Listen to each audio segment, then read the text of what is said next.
Jennifer, police say it's the driver of one of those two vehicles who's in the worst shape tonight. She's described only as a woman in either her late teens or early 20s. That those two men, they took off, they left the house, and so that brings us back here, and the search is very much an active one.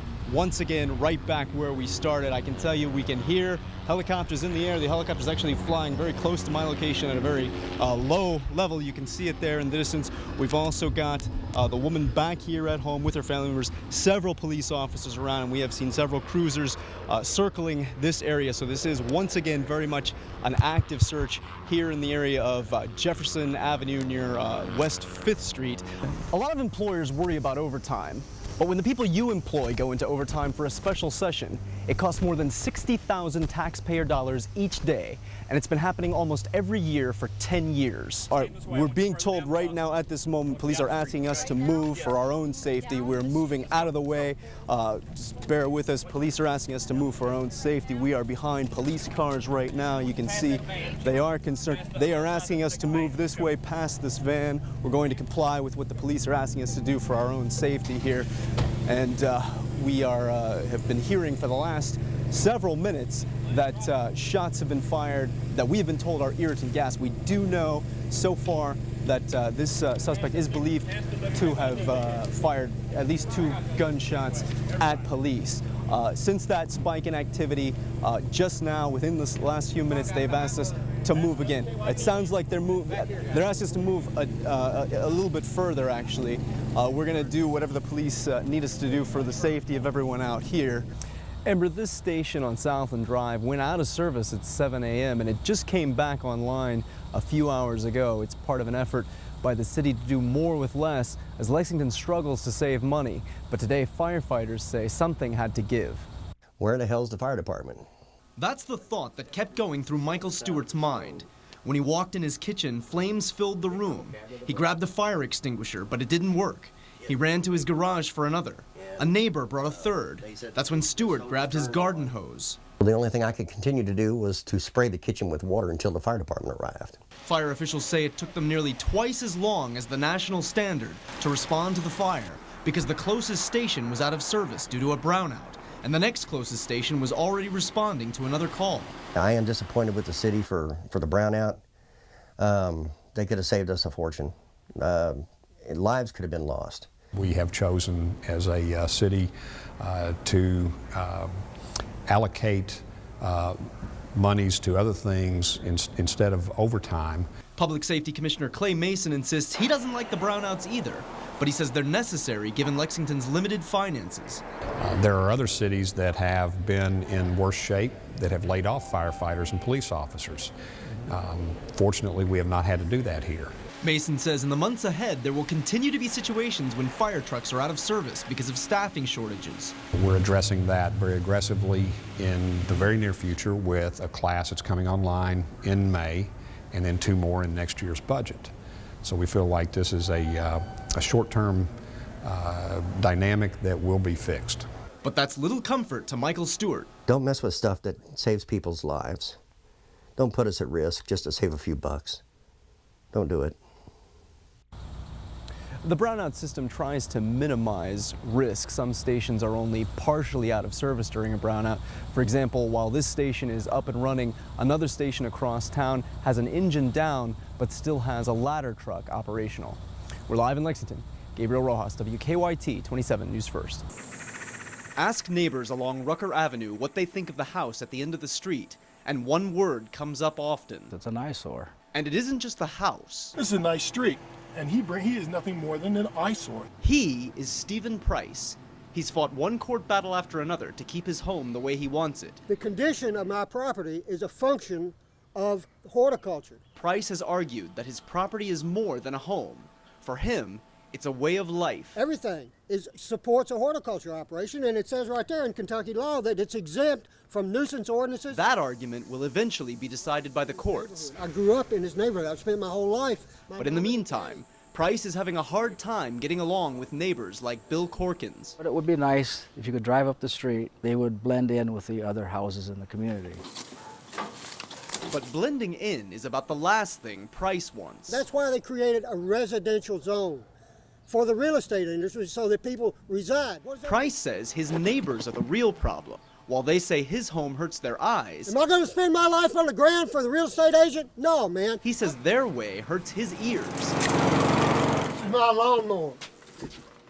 The scythe? A scythe, yeah. No noise, no gasoline, no foreign policy in Iraq, Iran, Venezuela. He starts to get on your nerves. Martin Myers lives in between the home where Price lives and another one Price also owns. Live and let live. This is a free country. I believe that I respect what you believe in. You respect me. But he has a hard time with that. What he wants to do is what he wants to do, but he wants the rest of us to do it his way. Price is eager to expose you to his way, like this solar-powered water You heater. want to put your finger in there? No thank you. Just, here. Just try. I mean, It's warm. Or this rope he made. Ugh, yeah, it's pretty tough. But sometimes he takes it a little too well, I far. want your opinion of that. Yeah, I smell something there, yeah. What is that offensive? Nah, not really. It smells like dirt. You know what it used to be? What? Septic waste from the house. Septic waste. Price says he's been burying septic waste for decades, and he doesn't see what the big deal is. What about women, man, have babies? Don't they handle poop all the time? Why should a man be afraid of turning poop into fertilizer? Price wants more than just to win in court. His ultimate goal is to win over his neighbors. Where the whole town will be practicing horticulture the way it was in 1950. The prospect may be paradise for Price, but for others, it's just disturbing. You know, he walks around at night with a sickle in his hands. He scared the daylights out of my brother. You know, like any neighbors, you have your good moments and you have your moments of dispute. We don't know what he might do. In Georgetown, Gabriel Roxas, WKYT 27 News First. They come for the hunt. But these aren't just any hunters. On the battlefields of Iraq and Afghanistan, they've known what it's like to be the hunted. There are things that I don't like talking about the incident. You can't always see their wounds. To talk about the actual events that went on, it was a little much because there was a lot that went into it. They don't face the public scorn of the Vietnam generation. It's not that I haven't been welcomed home. But many still have a difficult road ahead. How do I live on with the nightmares and the anxiety and the PTSD and the barely able to walk for what I've done, you know, for my job? Few people can understand what these men have endured. Hey, shooters, go ahead, take up position behind your weapon. Over the course of 3 days, the Wounded Warrior Hunt at the Bluegrass Army Depot is a rare opportunity. Fire! Guys who are combat wounded, he was on. You relate better too. It's a lot easier to talk to the people that have gone through the same struggles you have. But I believe that's with anything. It was on 22 July of 2006. It was on June 25th. We were heading down Route Pluto's in Iraq, Sadr City. En route, we got ambushed by the Taliban. I had shrapnel bounce off my head, entered and then exited, cut off the tip of my nose, damaged my ear. I've got shrapnel on my arm here, and then underneath my arm here. A couple of trucks were disabled. We took a couple casualties. My truck was then hit and disabled. I got out of the truck to help the wounded, and then myself got wounded, and my gunner got wounded, and pretty much everyone in my truck was wounded or a severe casualty.